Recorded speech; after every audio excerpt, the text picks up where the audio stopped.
Bonjour, bonjour. Je pense que les gens arrivent. Oui, c'est ça, ils arrivent un peu au compte-gouttes. Bonjour,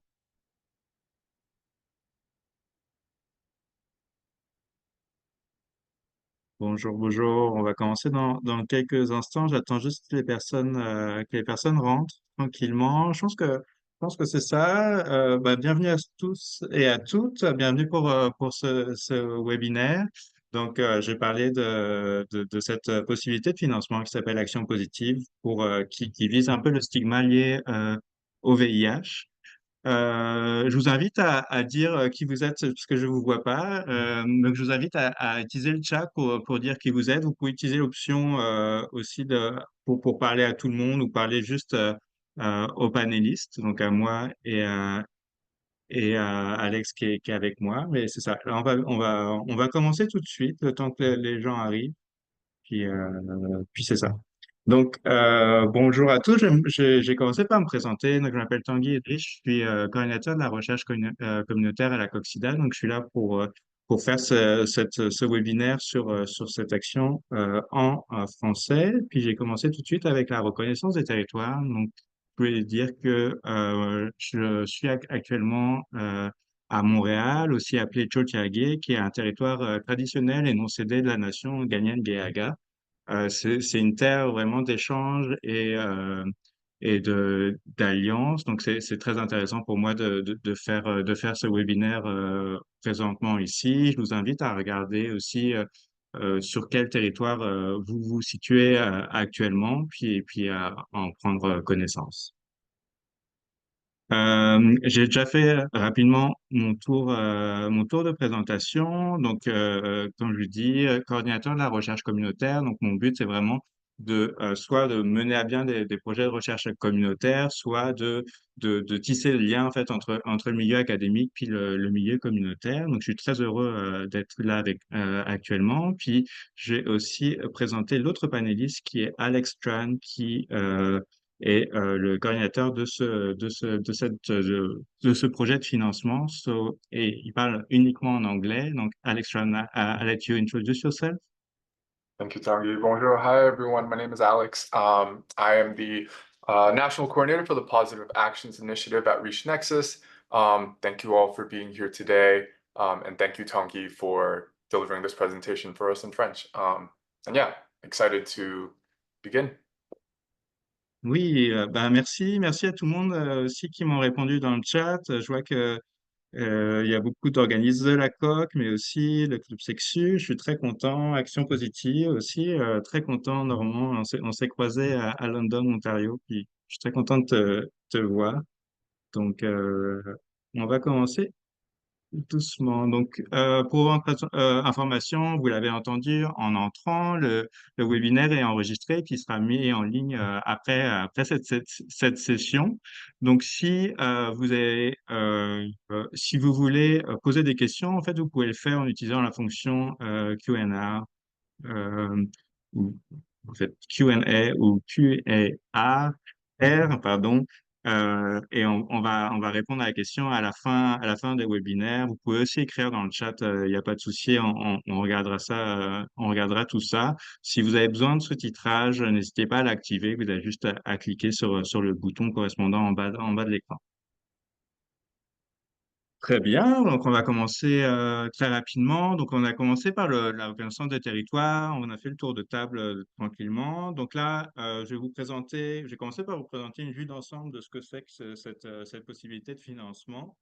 Euh, Faire un petit résumé de ce que c'est que la stigmatisation liée au VIH, qu'est-ce qu'on s'attend, aussi l'engagement et le leadership des pairs dans les projets d'action positive qu'on voudrait voir ici.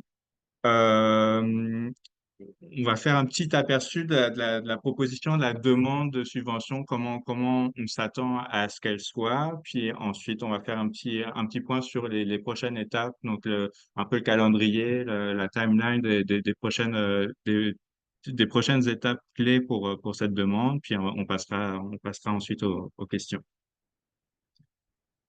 Donc, pour que ça soit un peu interactif, on va mettre, on va vous poser des questions sur, pardon, on va vous poser des questions sur le Zoom. Donc, pour commencer, est-ce que vous avez déjà des questions, des idées de, d'actions positives, en fait, d'interventions liées à la stigmatisation, liées au VIH en tête? Est-ce que vous avez quelque chose que vous avez déjà en tête ou c'est quelque chose que vous voulez, vous avez peut-être des idées, mais pas encore tout à fait formées ou quelque chose que vous avez en tête par rapport à ça. Je vous laisse quelques minutes pour répondre, puis après, on va regarder ensemble, les réponses.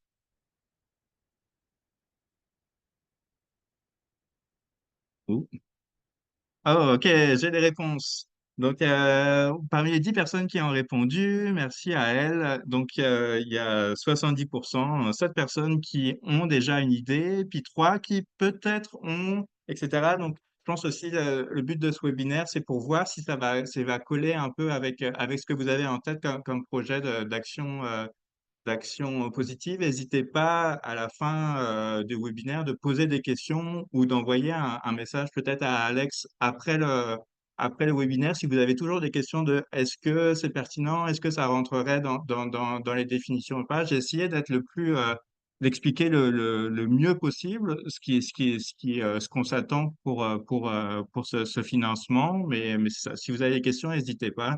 Et puis, on est là ensemble pour y répondre. Donc, justement, qu'est-ce que c'est qu'une action positive? Ça mange quoi en hiver, une action positive? Pourquoi ça s'appelle action positive? On va voir ça ensemble tout de suite. Donc, action positive, pourquoi ça s'appelle action positive? En fait, c'est un peu interchangeable avec le mot intervention. Donc, l'idée, c'est vraiment essayer de créer des pratiques en vue d'une transformation sociale. Donc, essayer d'aborder des facteurs sociaux, des facteurs comportementaux qui vont créer un changement au sein d'une communauté, d'une population. On a utilisé plutôt le terme action positive plutôt que intervention après des réflexions du comité consultatif communautaire qui a été formé pour ce projet-là, pour le projet de financement, euh, parce que on voulait mettre un peu l'accent sur l'agentivité, le fait de mettre en avant les personnes qui vont être à qui on va faire l'intervention, on va faire l'action positive. Donc, vu qu'on voulait mettre de l'avant cette approche un peu inclusive, aussi fondée sur les forces de chacun, chacune, on a préféré utiliser le terme action positive au lieu d'intervention. Et ici, pour ces actions positives, on parle uniquement des actions positives dans le but de réduire la stigmatisation liée au VIH. Donc, quels sont les objectifs de ce projet? C'est de mettre en œuvre, donc ça va vraiment être un coup de pouce, vous allez voir, c'est 20 000 dollars maximum, donc ça va vraiment être de commencer à mettre en place des interventions qui serviront, comme je l'ai dit, à faire un changement au sein d'un communauté, donc changer des attitudes, changer le comportement pour réduire la stigmatisation. Ça peut être aussi à des fins de plaidoyer, donc changer les politiques, changer des pratiques dans le milieu de santé, dans le milieu de travail ou dans les organismes communautaires. Euh, on veut évidemment mettre les personnes vivant avec le VIH au centre de ces projets-là. Donc, on va s'assurer qu'elles sont là, qu'il y a vraiment du leadership du point de vue des pairs, des personnes vivant avec le VIH. Et il y a d'autres objectifs aussi, donc améliorer la santé des personnes vivant avec le VIH, aussi s'assurer que les personnes vivant avec le VIH puissent accéder à des services, qu'il n'y ait pas de contraintes liées à la stigmatisation pour certains services culturels, euh, où on pense aussi à l'accès aux soins de santé, les discriminations en lieu de travail, toutes ces choses-là. Donc, comme je l'ai dit, ça serait pour chaque action positive qui va être financée, ça va être financé à hauteur de 20 000 dollars. Puis, ce sera un financement de. Il y a ce genre de demande de financement, il y en aura sur chaque année. Donc, c'est des subventions pour un an. Et pour l'année 2024-2025, la subvention pourra permettre de financer 3 à 4 actions positives. Parmi ces actions, il y en a une qui sera consacrée à une action positive qui va viser à réduire la stigmatisation liée au VIH dans les établissements de santé, de soins de santé.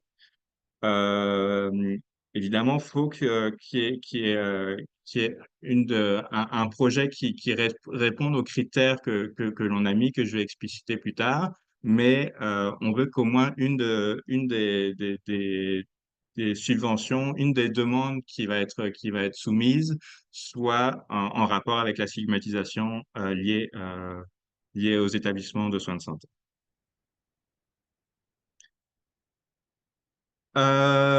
Maintenant, je vais aller un peu plus dans le théorique de ce qu'on attend, qu'est-ce qu'on entend par la stigmatisation liée au VIH, qu'est-ce que c'est l'engagement et le leadership des pairs. Donc, je pense que vous connaissez, ça va être ça. Je vais aller rapidement. Je pense que le principe, j'y pas mes pas. Je pense que tout le monde est à peu près au courant. Mais c'est quelque chose qui nous tient vraiment à cœur et qui est un peu au cœur aussi de cette demande de financement. Donc, tout d'abord, la stigmatisation liée au VIH. Donc, c'est vraiment tout ce qui peut discréditer les personnes vivant avec le VIH. Donc, toutes les attitudes, les croyances négatives à l'égard des personnes vivant avec le VIH et qui peut les rendre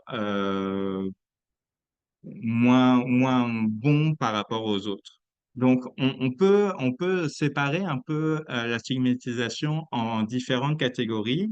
Donc là, on l'a séparé en 3 catégories. D'abord, la stigmatisation vécue. Donc ça, c'est toutes les expériences de discrimination qu'on peut avoir. Donc là, on pense par exemple au lieu de travail, la discrimination, mais aussi dans le milieu de la santé, au niveau de la police, etc. Donc là, un peu institutionnel, mais aussi ça peut être familial ou des proches.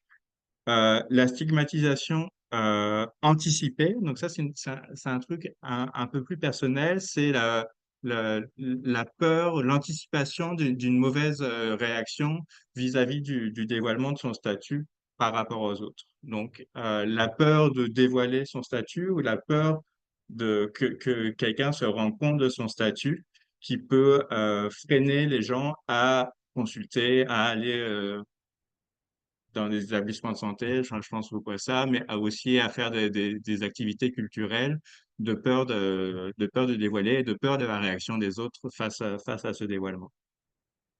Et enfin, la stigmatisation intériorisée, donc ça, c'est encore plus personnel, c'est vraiment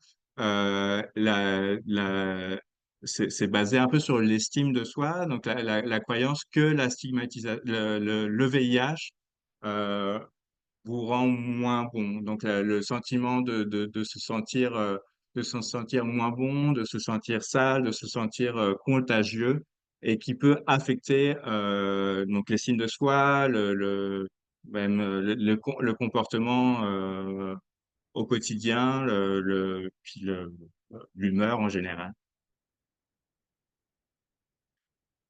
Donc, je vais vous poser une autre question. Donc, je sais qu'il y a beaucoup de gens qui ont ou qui pensent déjà avoir une idée d'action positive, d'intervention qui pourrait convenir. Si vous voulez la caractériser, si vous pouvez la caractériser, pour vous, ça toucherait quel type de stigmatisation? Donc là, on l'a mis en 5 éléments, 4 éléments. Donc, soit la stigmatisation ça affecte la stigmatisation et la santé physique, ou la stigmatisation et la santé mentale, ou, comme je disais, la stigmatisation et l'accès aux soins de santé, la stigmatisation et les relations sociales avec les amis, avec la famille, avec des proches, ou est-ce que c'est l'intervention que vous allez faire, ça va concerner un peu toutes ces réponses-là. Ça va toucher un peu à toutes ces sphères liées à la stigmatisation. Encore une fois, j'ai laissé encore quelques minutes pour répondre aux questions, puis on va regarder ensemble un peu les réponses.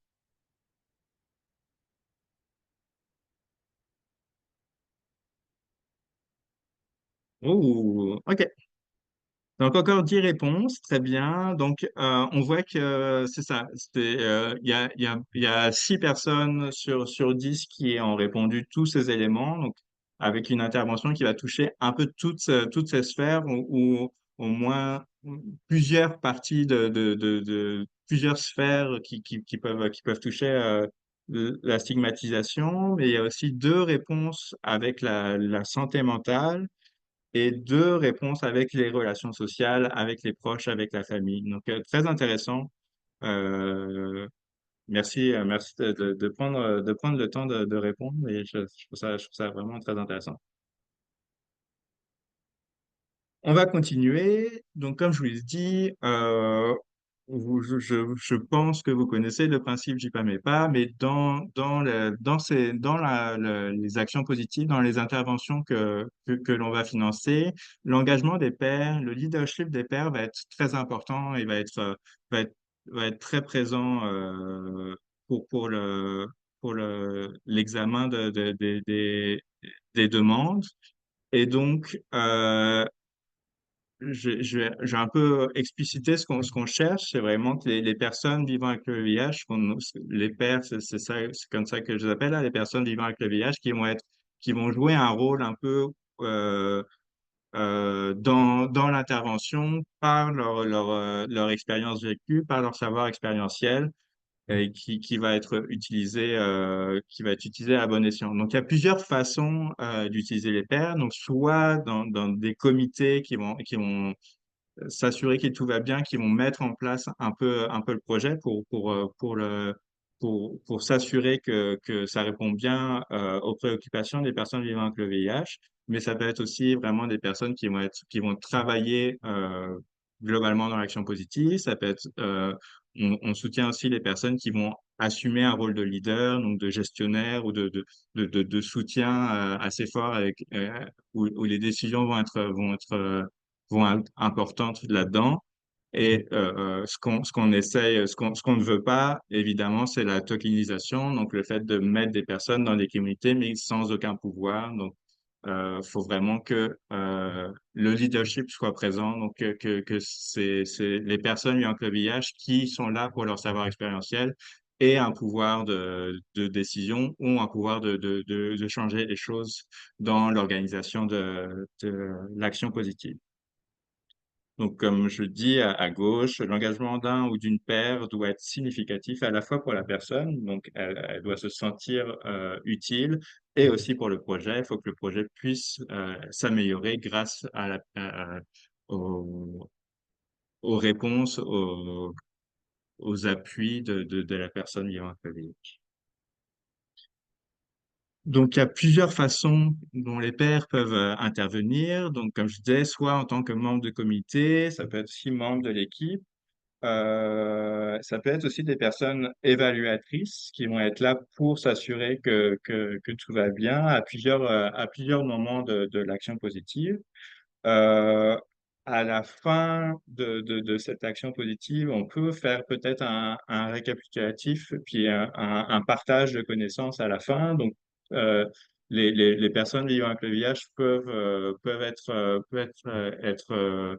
intervenir un peu dans cette sphère-là. Puis, on peut penser aussi à d'autres rôles spécialisés. S'il y a un projet de recherche aussi en même temps, ça peut être participer à l'analyse ou participer s'il y il y a un savoir très particulier dont on a besoin, un designer, je ne sais pas trop. Ça peut être aussi, si c'est une personne qui vient de la communauté, c'est une personne vivant avec le VIH, ça peut être aussi un plus.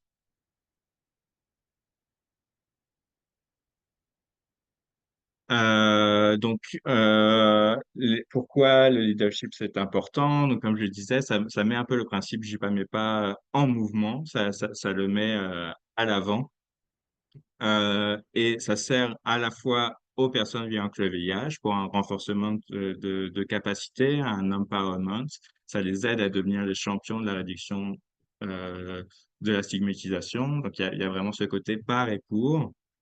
Euh, et évidemment, le leadership, c'est un rôle qui peut prendre différentes facettes. Donc, c'est pas forcément au premier plan, mais ça peut être de la coordination un peu plus cachée, ou ça peut être vraiment être porte-parole. Ça dépend de comment les personnes se sentent capables de pouvoir contribuer au projet.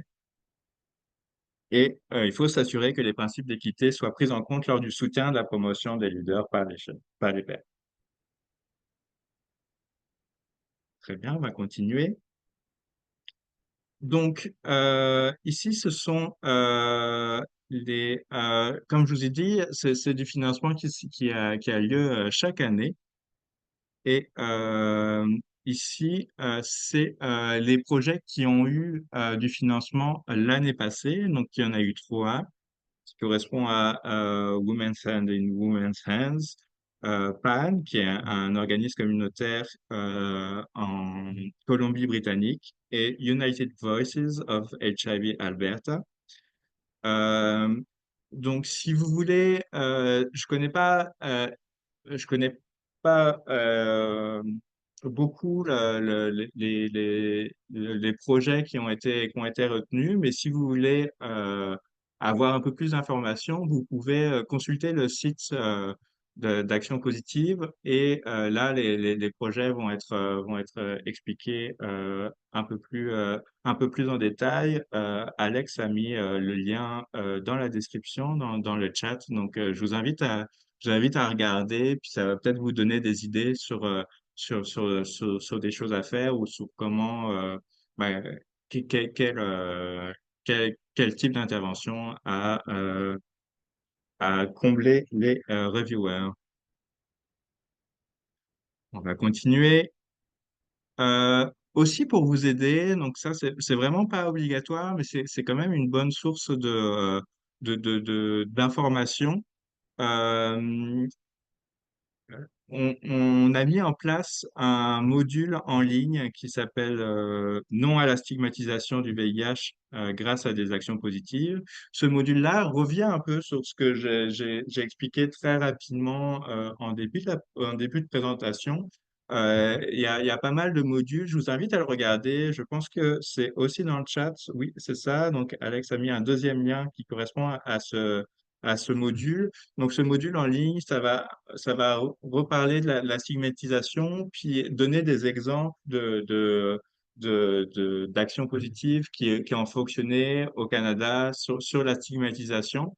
Il y a aussi des exercices, c'est assez interactif. Donc, je vous invite à regarder ça si vous voulez vous faire une idée. Donc, ça peut être intéressant, une ressource intéressante encore à mettre sous votre chapeau. Donc, je vous invite à garder le lien en tête.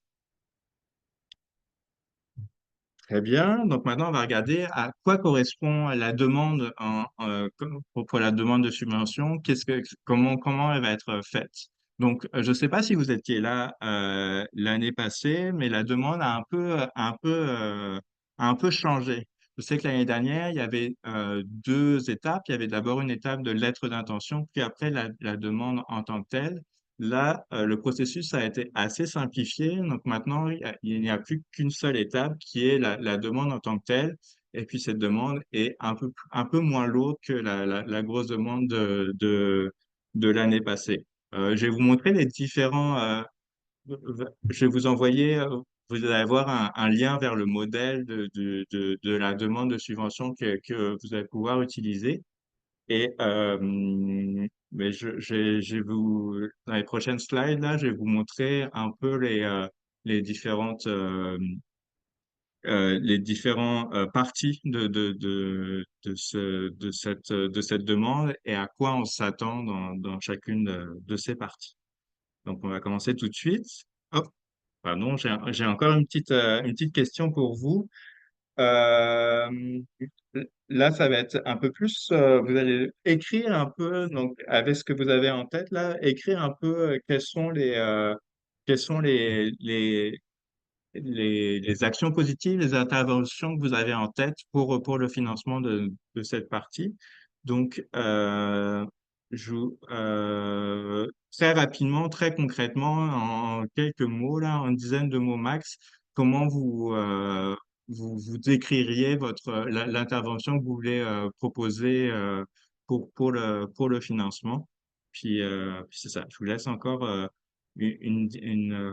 quelques minutes, mais comme c'est indiqué, ça peut vraiment être, OK, je veux faire un balado pour les personnes vivant avec le VIH, je vais faire du soutien dirigé par les pairs, je veux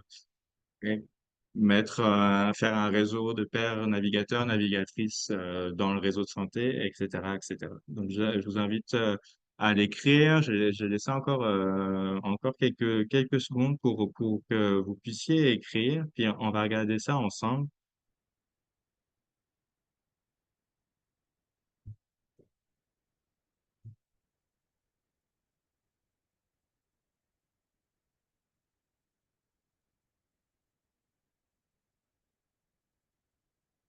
Il y a 12 participants, je suis quand même assez intéressé. Ah oui, je vois les noms ici, très bien.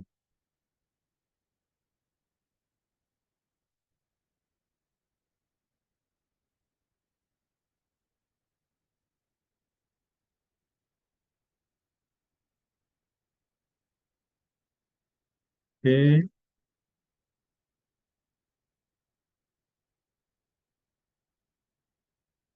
Does it show the d'accord. responses, Tanguy? Or Yes, please. is it showing? No, it's not showing. Oh, okay. Can you show No, them? it only shows me the number of people who answered. I can't seem to see the Ah, responses, unfortunately. I'm sure they are lovely ideas though, and I'm excited to see them, but I can't figure out how to share it right now. Yeah. ok, quel Sorry. suspense. Donc, c'est ça, on n'a pas accès aux réponses. C'est les joies du direct, incroyable. Donc, je ne saurais pas quelles sont vos superbes idées, sauf si vous décidez à la fin de cette présentation de prendre la parole. Et parce que vous étiez très à cœur de me dire quels sont vos projets d'action positive, mais malheureusement, j'ai pas accès à cette information pour le moment. All right, let's go. On va commencer. Donc, une demande, ça commence toujours par une introduction, évidemment. Donc, cette introduction, donc, très simplement, vous allez exposer un peu le contexte, donc le pourquoi vous faites cette intervention, cette action positive. Donc, c'est quoi les éléments contextuels qui permettent de comprendre d'où vient cette idée d'intervention. Ensuite, la justification, donc en quoi le projet va répondre aux éléments qui ont été explicités dans le contexte et quels sont les objectifs, les buts, les objectifs très clairs, de manière assez concise. Donc, quels sont les objectifs de ce projet? Ensuite, on va rentrer dans le cœur du projet, donc dans le plan en tant que tel. Donc, au premier, donc les stratégies d'action et d'intervention positive. Donc là, l'idée, c'est de, de donner un aperçu justement de ce que vous voulez faire comme intervention. Donc un peu la structure globale. Donc, je vais faire un balado. Ce balado sera composé de tant d'épisodes. Euh, il sera à destination de tel public. Il sera fait comme ça. La mobilisation communautaire, donc quelle population va être rejointe, quelle population va être mobilisée aussi pour faire cette intervention. Est-ce que c'est les personnes, est-ce que c'est les personnes vivant avec le VIH en général? Est-ce que c'est les populations noires et afrodescendantes? Est-ce que ça va être plutôt les hommes ayant des rapports sexuels avec des hommes? Donc, à ce moment-là, vous allez nous dire un peu la population que vous avez en tête. Quels sont vos partenaires, donc avec quels collaborateurs vous allez faire ce projet, si vous en avez, donc les partenariats qui vont se mettre en forme pour ce projet d'action positive. On va continuer. L'intersectionnalité, donc en quoi votre projet d'intervention abordera une approche intersectionnelle. Donc évidemment, on veut aussi que votre intervention utilise des principes d'équité et d'inclusion dans sa mise en œuvre. Euh, il y a une composante un peu basée sur les relations directes, donc il faut qu'il y ait vraiment un impact direct sur les populations que l'on souhaite toucher. Donc euh, en quoi cette interaction directe où est-ce qu'elle va être présente? Donc, si je prends l'idée encore du balado, donc évidemment, ça va être impliquer des personnes ayant que le VIH dans la création du balado, inviter des personnes pour le balado, comment la diffuser aussi à destination des personnes ayant que le VIH. Donc, en quoi ça a un impact direct sur les populations que l'on souhaite aider. Et ensuite, enfin, le milieu dans lequel votre action positive va réduire la stigmatisation. Donc, est-ce que c'est dans le système de soins? Est-ce que c'est dans le milieu du travail? Est-ce que c'est dans les organismes communautaires? Est-ce que c'est en général? Est-ce que c'est plutôt au niveau individuel pour la personne ou un niveau plus communautaire? Donc, c'est à vous de voir. Il n'y a pas de mauvaise réponse, évidemment. Donc, là, je vous donne plein d'exemples, mais tous ces exemples sont tout à fait pertinents. La troisième partie de la demande, ça va être la stratégie de mobilisation des pairs. Donc, comme je vous ai expliqué, l'implication des pairs est quand même quelque chose d'assez important. Donc, dans cette partie, vous allez décrire comment vous recrutez les personnes avec le VIH qui vont vous aider pour ce projet d'action collective. Quels sont les rôles de leadership qui vont être attribués à des pairs, à des personnes vivant avec le VIH? Donc, comment vous allez soutenir un peu les pairs leaders dans votre projet? Quelles sont les formations qui vont être données à ces pairs, qui vont être recrutés ou aux autres membres de l'équipe aussi? Donc, pas forcément des pairs avec un savoir expérientiel, mais aussi tous les membres de l'équipe pour ce projet d'action collective. Et quels sont les rôles que vous voulez attribuer aux pairs, donc la responsabilité qui vont être donnés aux pairs, aux personnes avec le VIH, avec un savoir expérientiel dans ce projet. Enfin, on va parler de l'activité un peu plus concrètement. Donc, comment vous pouvez décrire cette action collective en tant qu'activité? Donc, expliquer chaque activité qui va être mise en place, puis comment elle va être faite. Vous pouvez, vous devez même faire un calendrier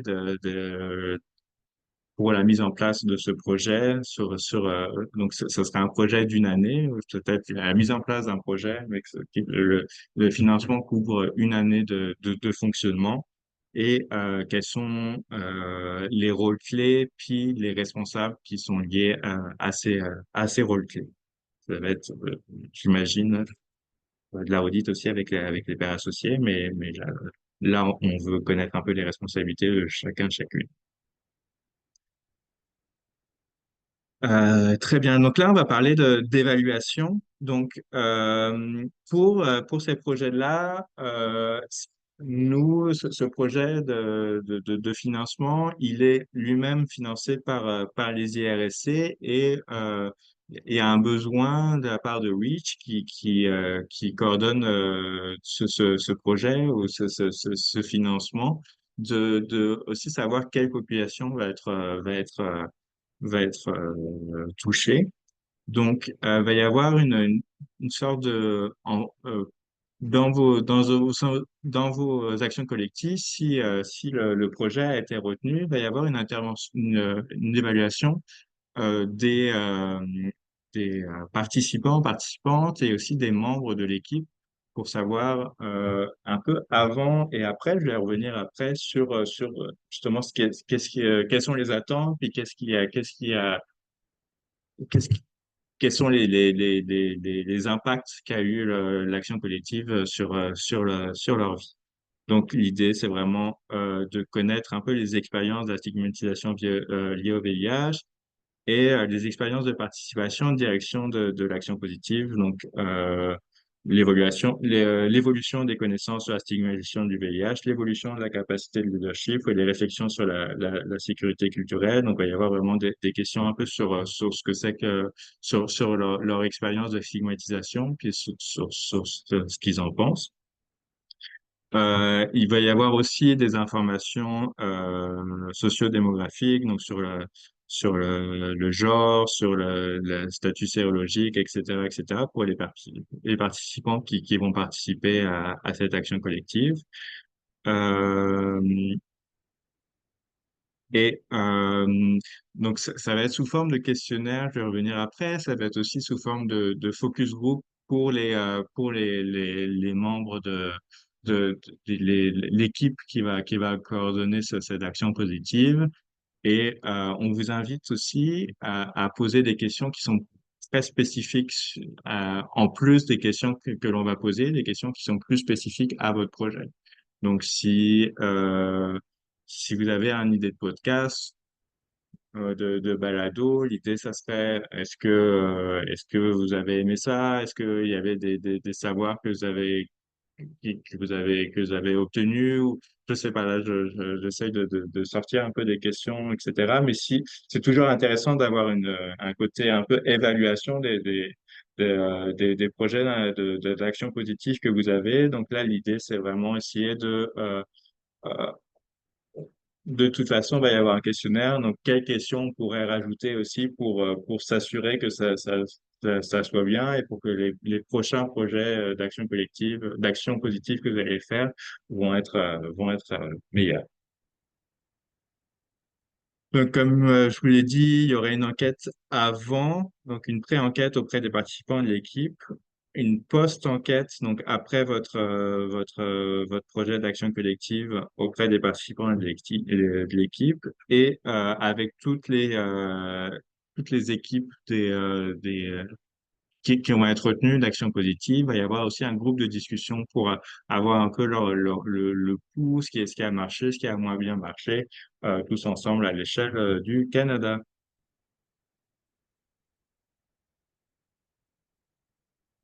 Donc, et puis, comme je vous l'ai dit aussi, je vous invite à penser à des questions que vous pouvez rajouter au questionnaire, peut-être faire un focus group aussi, trouver un moyen de, euh, d'avoir un peu aussi une idée de l'impact qu'a eu votre action positive ou du fonctionnement, ce qui a marché, ce qui n'a pas marché. Je pense que vous le faites déjà, mais c'est ça. Donc là, si vous avez des questions spécifiques, vous pouvez le rajouter directement au questionnaire. Euh, donc évidemment, ça peut toucher deux choses différentes. À la fois soit sur le processus, donc comment ça a été fait, sur les activités en tant que telles, l'organisation, les choses qui ont marché, qui n'ont pas marché, et sur les résultats en tant que tels, donc quels sont les impacts qu'a eu l'action positive, quelles sont les choses qui sont retenues en fait par les participantes de ce projet.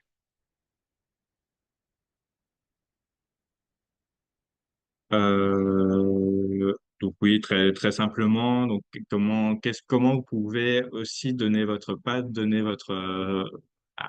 rajouter un peu à l'évaluation. Donc il y a deux méthodes parce que pour l'évaluation il y a généralement deux méthodes. Donc soit le quantitatif, donc là on pense vraiment à des chiffres devant des ordinateurs, faire des stats, etc. Donc c'est des questionnaires avec des choix de réponses. Donc ce que vous pouvez rajouter, je sais pas si ça marche. Yes. C'est ajouter en plus du sondage que l'on va faire, que Rich va faire, d'ajouter deux ou trois questions pour votre projet. Et l'autre côté, il y a le côté qualitatif. Donc là, on est plus là pour rechercher des récits de vie, des expériences qui ont été vécues. Donc ça va être plus sous forme de soit de focus group ou d'entrevues. Donc est-ce qu'il y a vous voulez mettre en place ce genre de, de, de méthode d'évaluation auprès des participants, comme interroger certains participants après votre projet pour leur demander un peu leur avis, leur expérience par rapport à ce projet ou faire des focus group avec les intervenants, ça peut être aussi une bonne idée. Puis les questions sont plus ouvertes, donc ça donne aussi peut-être des réponses qu'on ne s'attendait pas et qu'on n'aurait pas trouvées avec un questionnaire.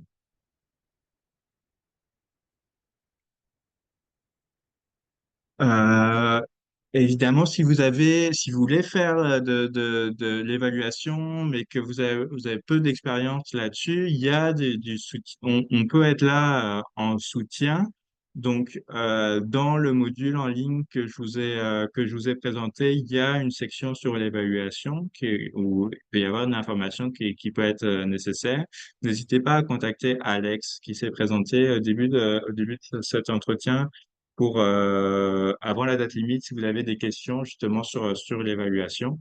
Il y a d'autres ressources, là plutôt en anglais, comme le Center for Community-Based Research, qui pourra vous fournir des rencontres d'évaluation, d'accompagnement pour l'évaluation et pour vous aider à mettre en place des questions pour votre questionnaire ou justement créer un projet d'évaluation qualitatif, donc des photos de groupe ou des entrevues avec les participants, avec les intervenants, etc. Une autre partie de la demande, ça concerne le budget. Donc là, il va y avoir un budget détaillé avec toutes les sources de dépenses. Donc, on parle de personnel, de matériel, d'équipement, de frais généraux. Je pense qu'il y a pas de frais qu'on ne peut pas euh, qu'on ne peut pas financer, les différentes sources de revenus que vous avez, euh, en plus de cette subvention, donc les autres contributions qui vont être là pour le projet. Puis je vais vous le montrer après, mais sur chaque fonds, expliquer d'où vient, pourquoi une telle, pour chaque ligne budgétaire, essayer d'expliquer pourquoi ce chiffre dans le fond. J'ai expliqué maintenant, donc ça c'est un exemple d'un budget qu'on pourrait présenter. Donc là, c'est un budget de 25 000 dollars avec 20 000 dollars demandés à Action Positive, puis avec un financement local de 5 000 dollars. Puis à chaque ligne, vous pouvez vous avez le montant qui est demandé, par exemple pour le conseil consultatif pour les pairs associés, pour les membres du conseil, on demande 2 500 dollars. Pourquoi 2 500? Parce qu'il y a 5 membres qu'on finance 50 dollars par rencontre et qui s'en comptent tous les mois. Donc, pour essayer de comprendre un peu d'où vient ce chiffre, essayer de le décortiquer un peu, puis de le montrer. Donc, pareil pour le financement des pairs. Donc, OK, on les paye 25 dollars de l'heure pour à la fois la formation, puis après l'intervention en tant que telle. Donc toutes ces choses. Donc, n'hésitez pas à être précis justement dans la justification pour comprendre d'où sort ce chiffre, si c'est possible. OK, on va arriver tranquillement à la prochaine étape. Donc, comment ça marche cette demande de subvention? Donc, la date limite pour la demande est le 10 janvier 2025. Donc, le 10 janvier, c'est la date limite pour la soumission.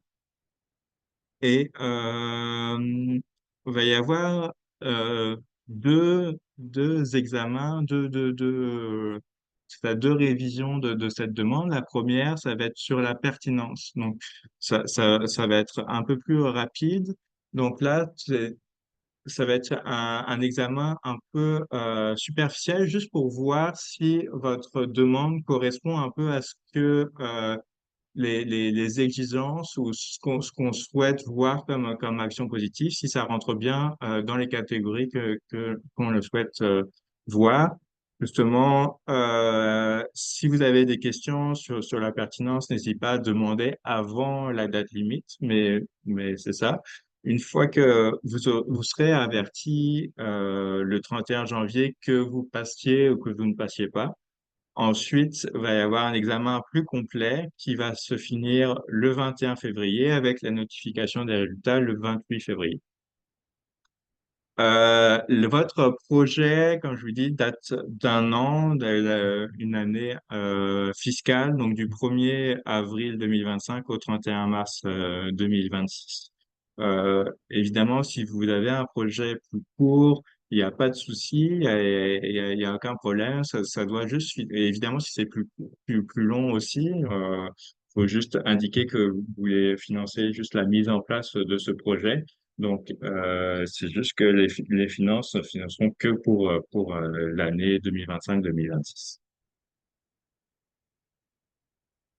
Donc, la date limite, c'est le vendredi 10 janvier 2025 à 17 heures. Le formulaire euh, est indiqué, il est dans le chat, puis donc c'est ça, et il est envoyé à Alex avec le courrier qui a aussi été dans le chat. Donc, vous aurez aussi accès aux slides, donc vous avez accès au site web, mais c'est ça. Et, et donc, vous allez avoir un peu le modèle du formulaire, puis vous pouvez utiliser ça pour faire votre demande. Donc, c'est envoyé à Alex par courriel avec comme objet proposition action positive. Et le formulaire est présent sur le site qui est ici. Vous pouvez trouver le lien dans le chat. Vous pouvez aussi demander à Alex si vous n'avez pas eu le temps de prendre le lien qui est dans le chat. Vous pouvez aussi demander à Alex une copie du formulaire.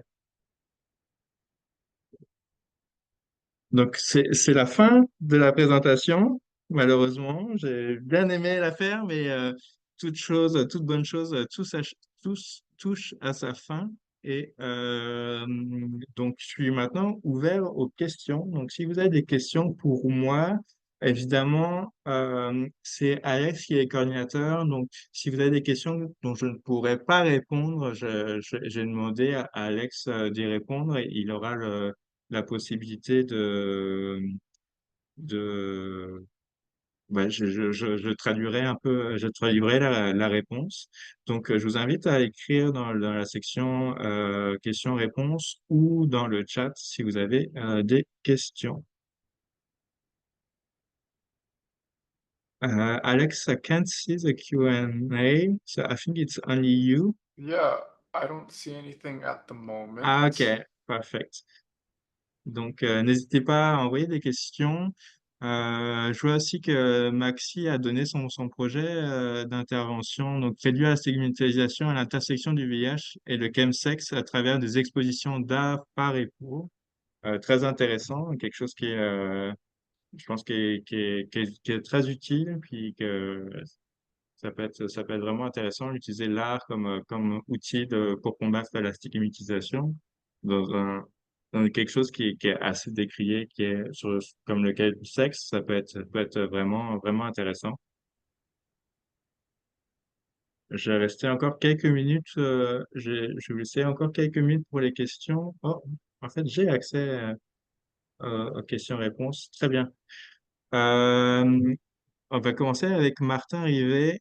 Est-ce que ça s'adresse seulement aux organismes ou bien une personne seule peut faire la demande?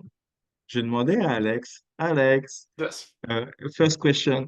Um, for this subvention, is it only for organization or like a single person can make a request? Yeah, so a single person can make a request. They can be, I guess, technically, yes, they can be the team. The only thing is they would need to make sure that there is like an organization or someone to hold the funds for them, as we can't distribute the money to, say, like an individual. It has to be an organization, I guess. Donc, je vais répondre en français sur ce que Alex vient de dire. Donc, c'est tout à fait possible qu'une personne ou qu'un groupe de personnes qui puisse faire la demande.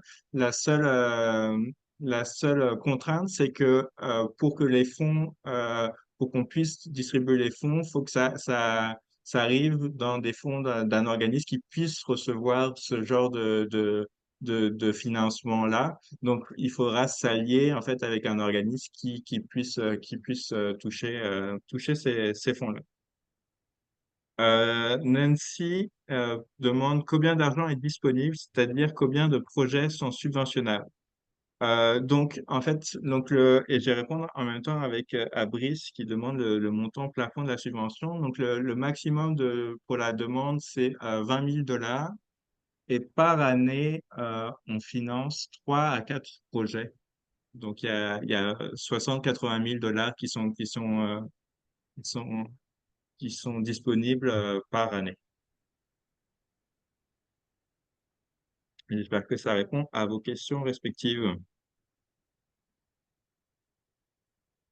Je peux demander à Alex un peu plus de détails. So, Alex, I answered, but maybe you can give a little more details. Okay. So, I was saying that, okay, for each positive action project, it's a $20,000 maximum. Hmm. And it's 3 or 4 projects that are financed every year.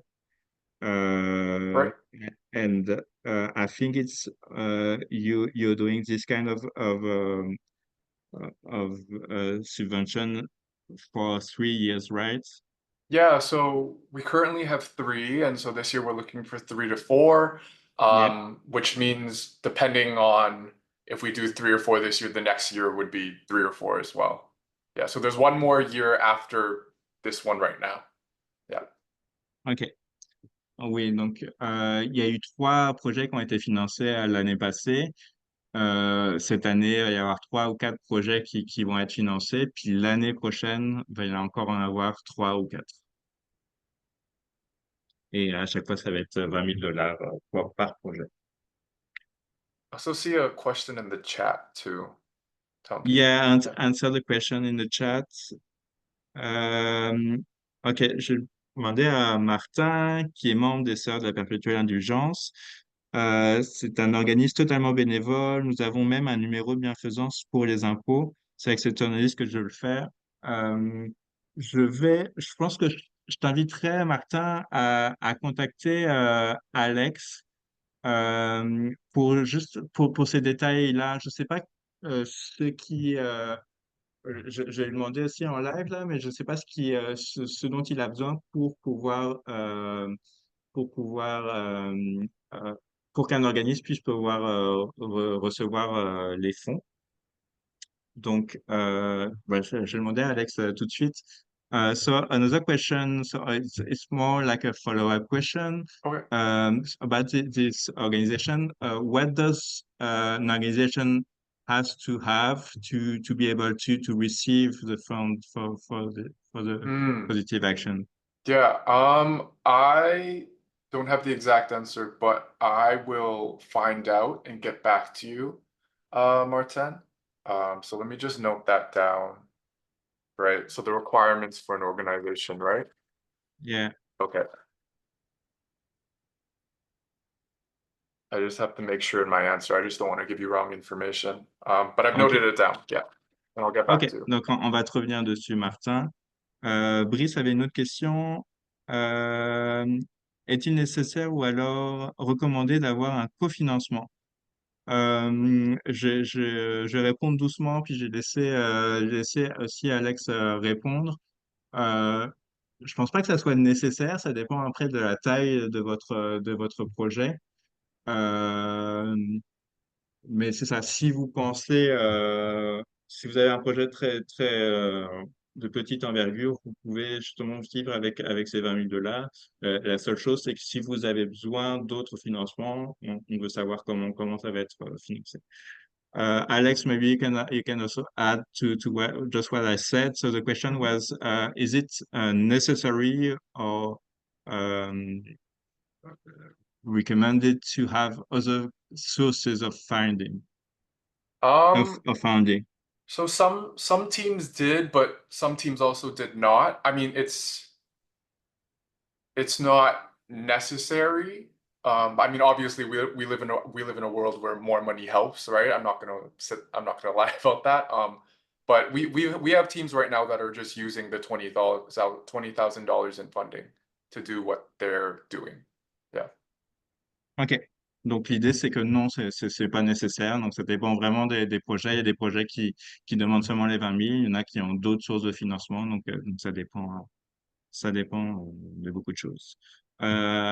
Alain, j'ai posé la question à Alex, mais je pense que les projets, même les projets de l'année passée, c'était vraiment sur un an. Donc, c'est vraiment des financements d'un an. C'était pas sur 3 ans, mais c'est vraiment des projets d'un an de 20 000 sur tous les ans. Est-ce que les groupes financés de l'an passé peuvent resoumettre une demande pour cette année sur le même projet? Est-ce que les 3 ou 4 de cette année sont nécessairement des projets différents de ceux de l'année dernière? OK, j'ai posé cette question. Alex, another question. Yep. Um, just to be sure that I give the right answers. Yep. The project so the three projects that we saw that was selected this year, Mhm. they received the funding just for 1 year, right? Mhm. And are they able to resubmit Like another another project? project? Yeah. So no, so projects that are already funded won't be able to submit again. So Okay. it'll be new projects. The same Ok. organization can submit if they wanted to, but like the current project won't carry over. Yeah. Ok. Donc, la réponse à ta question, Alain, est non. Donc, les projets de l'année passée ont reçu un financement vraiment pour un an et ne peuvent pas resoumettre sur le même projet.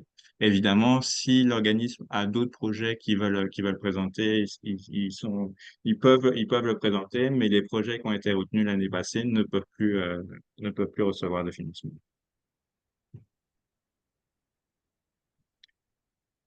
OK. Le financement peut-il être utilisé pour rémunérer le temps de travail des membres de l'équipe qui contribuent au projet?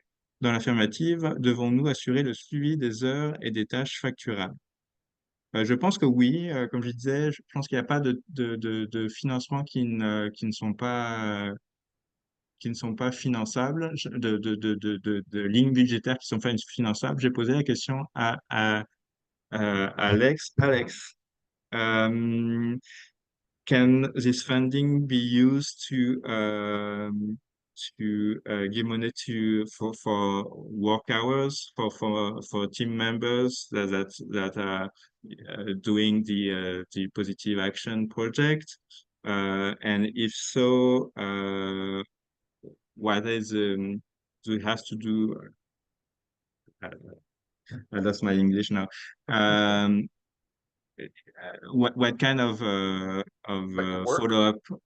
follow up do they have to do? Do they have to make sure that the hours are really uh, done for this project in particular? Also, Yeah, I mean, so the answer is yes. You can use the funding to pay staff as long as the staff member is, working on the positive action. Um, in terms of, I guess, keeping track of the hours, right? So like for the project that they're working yeah, towards. Um, I mean, I think that'll be something that you will have to do internally to allot for, I guess. But yes, you can use the $20,000 to pay for staff working on the positive actions. OK. Donc, oui, la réponse est oui. Just pour être sûr, just to be sure, like the actual question was, do we need to keep track of billable hours? Oh, like reporting, you mean? Like Yeah, budget? yeah. That's another question I'll have to get back on. There is reporting for financing, I believe. I just don't know in what detail. So I will get back to this person. I'm just making a note. OK.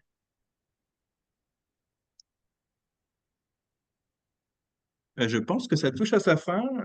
Je vais pas vous laisser très longtemps en plus. Donc, je vous remercie de votre, de votre temps. N'hésitez pas, si vous avez plus de questions, donc vous allez recevoir la vidéo de cette présentation, les slides de cette présentation bientôt. Si vous avez d'autres questions, n'hésitez pas à m'envoyer des questions ou à envoyer directement à Alex des questions sur le projet, si vous avez des questions sur la demande.